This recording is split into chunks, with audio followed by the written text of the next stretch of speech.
Hi everyone, this week we're in Acts chapter 4, and it's a follow-on from last week when Peter and John go to the temple to pray and they heal a crippled man at the gate. The crippled man goes into the temple with them and people recognize what had just happened, and they come to Peter and John and they start teaching them, telling them they didn't do it, God did it. And this starts annoying the leaders. Why are they teaching? Why is everyone listening to them? Why are they talking about the resurrection? And so they have them arrested, and the next day they ask them, in whose name and by what power are you performing this miracle? And Peter says to them, I did something good, but I'm being examined for that. But seeing that you've asked, let me answer your question. I did this in the name of Jesus. The Jesus who you killed, but God raised. And that probably doesn't go down very well, but they are amazed, not because of what they've said, but because they're speaking with such boldness.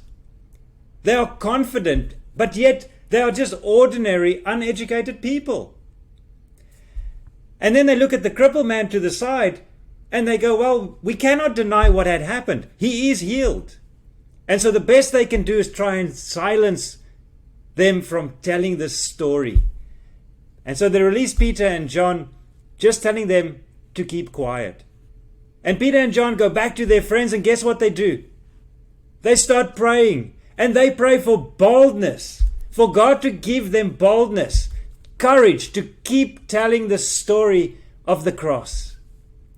And then in the latter part of Acts chapter 4, it says that they were all of one mind. They had everything in common. They worked together.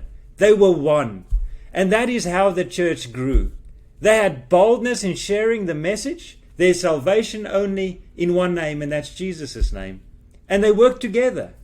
And so as we discover this week, think about us as a people today and pray for boldness that we share the message the way the early church did. Have a great week, everyone.